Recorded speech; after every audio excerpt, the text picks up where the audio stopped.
आप सभी साईं भक्तों को जय साईं राम। होली की ढेरों शुभकामनाएं।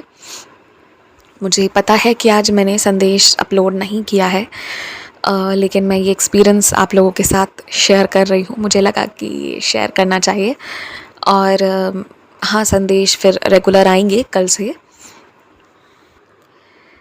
ये एक्सपीरियंस का ड्यूरेशन तो पता नहीं मुझे अभी कितना लंबा रहने वाला है, पर कुछ बहुत सुंदर चीज़ आप यहाँ से सीख कर जाएंगे। ये जो डिवोटी थे, ये एक छोटी सी गवर्नमेंट जॉब करते थे। हाँ, मतलब बड़े साहब के अंडर इनका काम था, तो ठीक है, गवर्नमेंट जॉब था, इसके कारण हाँ सैलरी आ रही है, ये सब सही था। इनकी कम उम्र में शादी वगैरह भी करा दी गई, क्योंकि पिताजी इनके बूढ़े थे, तो वो बस इन चीज़ों से ये सारी जिम्मेदारियों को फुलफ़िल जल्दी से जल्दी कर देना चाहते थे। ये छोटे थे ना, इसीलिए। तो मतलब हाँ, ये चीज़ें हो गई। उसके बाद क्या हुआ कि इनके घर का जो ज़मीन था, अब वो सारे भाइयों को मिलना चाहिए था। उस वक्त ना गर्ल्स जो थी उनको उतना नहीं मिलता था, उनकी शादी हो जाती थी, फिर उनका अपना वो हो गया, तो उतना वो गर्ल्स का नहीं था। तो उन दिनों बेटों के बीच ही बंटवारा होता था। तो इनका ना जब बंटवारा का बारी आया, तो इनके बड़े जो भाई लोग थे ना, उन लोगों ने क्या किया कि इनको बहला फुसला कर और फिर इनको कुछ दिया ही नहीं। मतलब वो तीन एक हो गए और इनको नहीं दिया, कुछ भी नहीं दिया। और उन लोगों ने मतलब अपना अपना हिस्सा लेकर और जो है उसमें इनके पिताजी की बनाई हुई मकान को तोड़कर अपने अपने घर बना लिए। बंटवारा हो गया, अगल बगल थे तीनों घर। खैर चलिए, ये भी ठीक, आसपास रहते थे। ये चाहते तो कोर्ट कचहरी का सहायता ले सकते थे, लेकिन इन्होंने उस चीज़ को चूज़ नहीं किया। इन्हें अपने बाबा पर बहुत भरोसा था और इन्होंने सोचा कि ये तीन जितना बना है ना, उसको मिला के मैं एक बनाऊंगा। और ये कोर्ट के मामलों से दूर रहना चाहते थे, और वैसे भी परिवार का बात था, तो ये लड़ाई झगड़ा नहीं करना चाहते थे। माता पिता जो थे वो दोनों इन्हीं के साथ रहते थे। जब घर टूटा तब से वो इनके साथ रहने लगे, और इनकी वाइफ भी बाबा की कृपा से अच्छी थी, वो उनका केयर करती थी। तो ये चीज़ हुई। इनके फादर के रहते भर में ये चीज़ कर ली गई, पर क्योंकि इनके फादर बीमार थोड़ा रहने लगे थे, तो उनका वो पहले जितना दबदबा नहीं था। और एक टाइम के बाद वो सारे बच्चे जो थे ना, वो एक तरह से शेर बन गए थे, अब वो सुनने वाले नहीं थे किसी की। तो इनके फादर ने इनको कहा कि तुम इसका हेल्प लो और मतलब तुम्हें भी मिलेगा। पर इन्हें पता था कि उसमें कोर्ट फीस भी बहुत लगेगा, बहुत कुछ जाएगा। ये अपना जो घर में रह रहे हैं शांति से अच्छे से, वही सही है। गवर्नमेंट ने इनको भी अच्छा सा अपना क्वार्टर वगैरह दे रखा था, छोटा ही सही, बहुत ठीक था, इनको कोई तकलीफ़ नहीं थी। इन्होंने सोचा कि मेरे बाबा देंगे, मैं करूँगा। तो ये इनके साथ हो गया। इसके बाद निरंतर 10 सालों तक इन्होंने ना 10 इयर्स तक इन्होंने सारे गुरुवार का व्रत रखा। सारे गुरुवार का व्रत रखा है, छोड़ा कभी नहीं है। मतलब कभी नहीं, मतलब कभी नहीं। यहाँ तक कि किसी की डेथ भी हो गई थी तो उस व्रत को मानते नहीं हैं, लेकिन ये उस दिन भी कभी भी लहसुन प्याज वगैरह नहीं खाए, और इन्होंने कभी नहीं छोड़ा। ये चाहे कहीं शहर के बाहर थे या कहीं भी थे, इन्होंने मतलब कहते ना एकदम शिद्दत से करा। और इन 10 सालों में इन्होंने उद्यापन भी नहीं किया। ये बाबा की भक्ति में थे, और ऐसा नहीं है, इन 10 सालों में इन्होंने बहुत कोशिश करी घर लेने की, लेकिन एक टाइम के बाद ना इंसान को लगता है कि अब कितना ही करे। तो धीरे धीरे धीरे धीरे करते करते जो है ये हारने से प्रतीत होने लगे, तो इन्होंने छोड़ दिया। 10 सालों के बाद इन्होंने उस व्रत का उद्यापन करने का निश्चय किया, ये सोचकर कि अब जब बाबा की इच्छा होगी तब मैं करूँगा, क्योंकि अब इनको थोड़ा सा मूवमेंट करना पड़ रहा था और ये थोड़ा मुश्किल प्रतीत हो रहा था। तो इन्होंने जो है वो व्रत का उद्यापन कर दिया। साल में एक बार शिरडी ये लोग ज़रूर जाते थे, अपने माता पिता को लेकर भी जाते थे। बहुत अच्छा इन लोग का जर्नी रहता था। अब एक चीज़ हुआ कि इन्होंने व्रत तो छोड़ा, पर तब इनको शिरडी में साई सच्चरित्र का पता चला। तो इनको शिरडी में ही पता चला था कि साई सच्चरित्र नाम की एक पुस्तिका होती है। इन्होंने उसको पढ़ना शुरू कर दिया और उस साई सच्चरित्र के ग्रंथ को अगले 10-12 सालों तक उन्होंने पढ़ा। इनकी उम्र करीब 40 से 45 के बीच में अब हो आई थी और ये अब तक इनका वो घर नहीं हो पाया, पर जीवन में बहुत सारी अच्छी चीज़ें हुई। इनके बच्चे हुए, दोनों अच्छे से पढ़ाई लिखाई करने लगे, जो भी था ये लोग खुश थे। पर इनके दिल का एक अरमान था कि इनका खुद का अपना घर हो, लेकिन वो चीज़ नहीं हो पा रही थी। तो ना ऐसे करते करते मतलब इन्होंने जब से व्रत छोड़ा था तब से हर दिन ये साई सच्चरित्र पढ़ते थे। इनके कई बार सच्चरित्र के पारायण हो चुके थे इन 10-12 सालों में, और अपनी इच्छा भी किसी को जाहिर नहीं करते थे। इनकी पत्नी समझती थी कि हाँ इनके मन में ये चीज़ है, लेकिन ये लोग हेल्पलेस थे क्योंकि कुछ ऐसा इनको मिल नहीं रहा था जहाँ ये मतलब ऐसा कुछ कर सके कि इनका खुद का घर हो। और एक बीच में ऐसा हुआ था कि एक जगह बुकिंग होने की बात आई तो पता चला कि वो कुछ पास वास नहीं हुआ है, वो फ्रॉड कर रहे थे, या फिर आज नहीं तो कल जो है वो फिर उनसे ले लिया जाता ज़मीन। तो इस तरह से ये और मतलब घटनाएं ऐसी हो रही थी ना कि वो और डिग्रेड कर रही थी चीज़ों को। जितना ये लेना चाहते थे उतना नहीं लेने की ओर ये चीज़ चल रहा था। और ये एक समय के बाद ये मान लिए कि मेरी किस्मत में नहीं है मेरा खुद का घर, तो अब मैं नहीं लूँगा। ये फ्लैट की उसमें नहीं थे फेवर में। अब उस शहर में फ़्लैट बनना शुरू हो गया था 20-22 सालों में, लेकिन ये फ़्लैट नहीं लेना चाहते थे। तो इन्होंने तय किया कि मैं ऐसे ही जीवन काट दूँगा, मुझे पिंजड़े में नहीं रहना है, तो मैं जीवन काट दूँगा, लेकिन मैं घर देना होगा तो बाबा देना, नहीं तो चलो कोई बात नहीं। ये चीज़ थी। 20-25 सालों का ये सपना था घर लेने का। अब बाबा ने सबूरी तो रखवाया, लेकिन बाबा निराश कैसे करते अपने भक्त को? क्या बाबा कभी निराश कर सकते हैं? इतना पत्थर दिल नहीं है बाबा का। 25 साल इन्होंने इंतज़ार ज़रूर किए, लेकिन जिस मोहल्ले में ये 25 सालों से रहे हैं, उसी मोहल्ले में एक घर था जहाँ कोविड में जो लेडी थी, उनके हस्बैंड का, उनके एक बच्चे का डेथ हो गया था। फैमिली में थोड़ी ज़्यादा डेथ वगैरह हो गई थी। तो वो लेडी जो थी ना, वो अपने मायके वापस लौट रही थी। तो वो वहाँ की अपनी प्रॉपर्टी वगैरह सेल कर रही थी, उसके शोरूम वगैरह बहुत कुछ थे। तो जो उन लेडी का जो प्रॉपर्टी सबसे उनकी नज़रों में सबसे सस्ता प्रॉपर्टी था ना, मतलब जो प्रॉपर्टी उनके लिए बहुत कम मायने रखता था, तो वो प्रॉपर्टी वो बहुत कम में बेच रही थी, कोई भी ले ले। बाय द वे, वो लेडी उस मोहल्ले की परमानेंट बसिंदा नहीं थी। वहाँ उनका एक घर था जहाँ वो कभी कभी आती थी, इन सबसे बस पहचान सी थी। तो वो प्रॉपर्टी जो है ना, वो इनके पास बातें हवा में उड़ते उड़ते इनके पास भी आई कि सेल हो रहा है।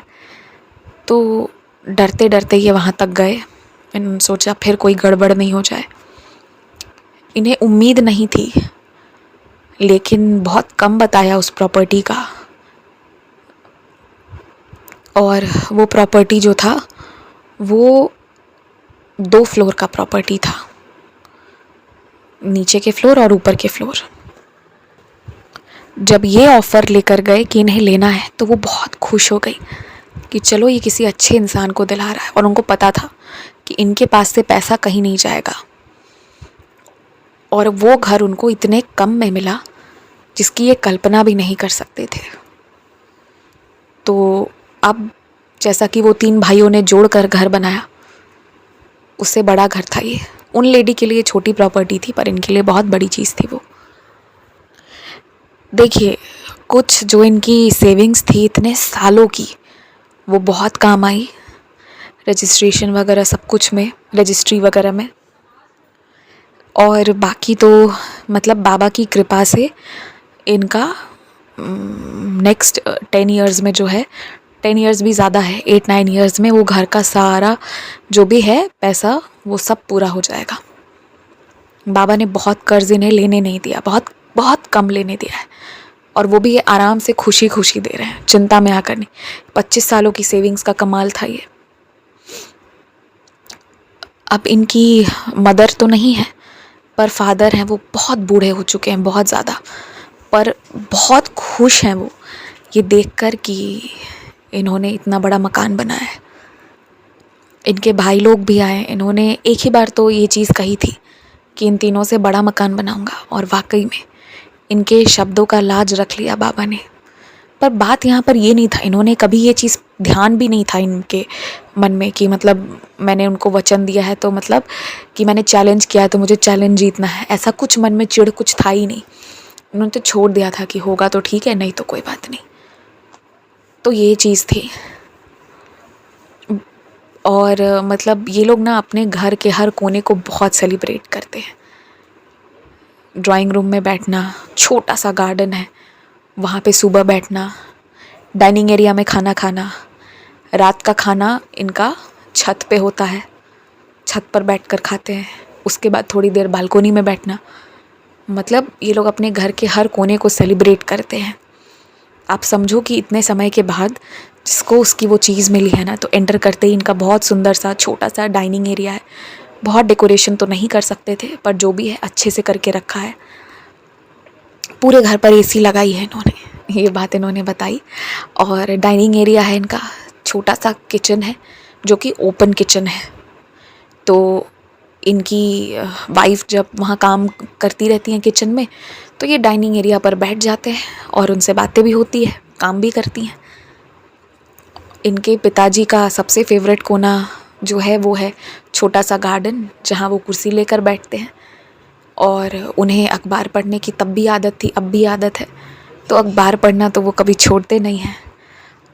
और इनके बच्चे जो कभी कभी रात को ठंड में मतलब गर्मी के दिनों में ठंडी हवा के लिए छत पर जाकर सो जाते हैं, गद्दा बिछाकर। अपने हिसाब से अपना छत है, किसी का कोई रोक रुकावट नहीं। अगर कोई चीज़ सुखाने का मन है, 2 की जगह 3 दिन भी सुखा रहे हैं तो ना चोरी हो रही है, ना कोई दिक्कत आ रही है, वो वाली बात है। अपने मनपसंद के पौधे भी लगा रखे हैं, छोटा सा कोना उसके लिए भी बना रखा है। सब कुछ है आज इनके घर में, जो ये चाहते थे, जैसा ये चाहते थे, बाबा की कृपा से। इन्होंने सोचा नहीं था इतना बढ़िया सोफ़ा, इतना अच्छा डाइनिंग टेबल, टीवी वगैरह सब कुछ होगा। एक अकेला कमाने वाला इंसान ये सब कर पाएगा, इन्होंने कभी सोचा नहीं था, पर आज वो चीज़ हो रही है।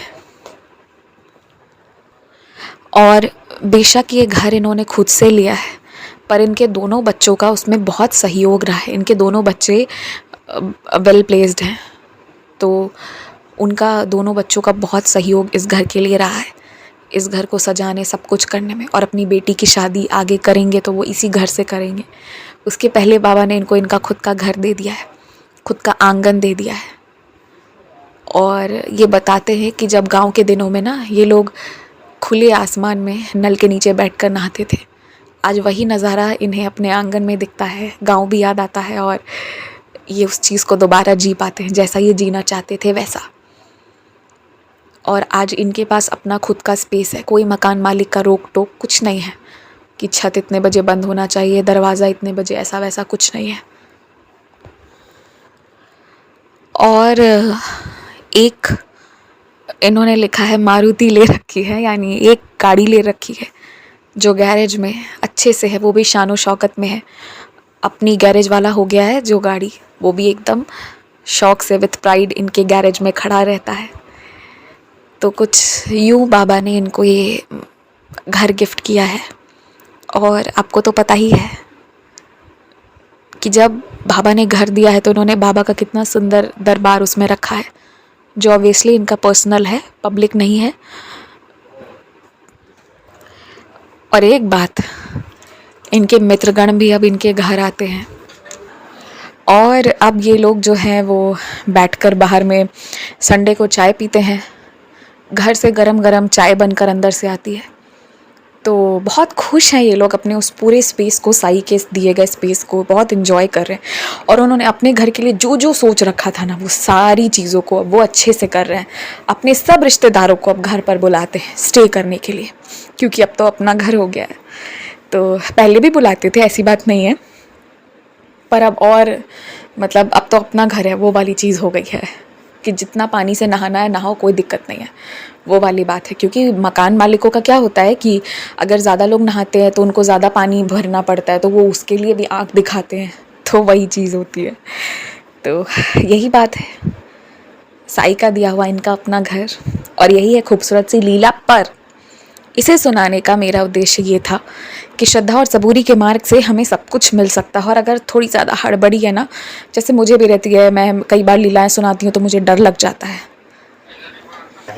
मैंने बीच में ऑडियो पॉज कर दिया था, तो मैं यही कह रही हूँ कि जैसे अगर कुछ लोगों को हड़बड़ी होती है, जैसे मुझे, मैं ये लीलाएं सुनाती हूँ ना, तो मुझे कभी कभी डर लगता है। 25 साल की सबूरी रखी भाई, 25 मिनट की सबूरी अपने पास नहीं है। तो ऐसा नहीं है कि जो उनके साथ हुआ वो आपके साथ भी हो। ये एक चीज़ को फील किए थे, शायद आप लोगों ने मेरी बात पर ध्यान दिया या नहीं, कि जो चीज़ किस्मत में नहीं है ना, फिर बाबा ने ना इनको वो चीज़ भी दे दी बाबा के पूजा पाठ से। शायद इनकी किस्मत में प्रॉपर्टी थी ही नहीं। मैंने एक इंसिडेंट बताया ना कि वो ख़राब प्रॉपर्टी थी, वैसा कई बार हुआ। या बुक कराने के लिए जब जा रही हैं तो किसी की डेथ हो गई, बहुत ख़राब संकेत मिले, ऐसा बहुत कुछ हुआ इनके साथ में। तो इन्होंने ये फील किया कि ना इनकी किस्मत में नहीं थी तो बाबा ने दी, तो इसलिए थोड़ा टाइम लगा। पर इससे निराश नहीं, इसको पॉजिटिवली लीजिए कि जो चीज़ आपकी किस्मत में नहीं है वो भी आपको मिल जाएगी। बाबा को ज़िद करिए, पर बाबा को ही ज़िद करिए, किसी और के पास कहीं और कुछ और करने की ज़रूरत ही नहीं है। इसी के साथ Jai Sai Ram, wishing you all once again a very happy Holi. मैं हैप्पी होली बोल तो दे रही हूँ ये सोच कर कि अनुभव होली वाले दिन अपलोड हो, बाबा करे कि ऐसा ही हो। जय साई राम।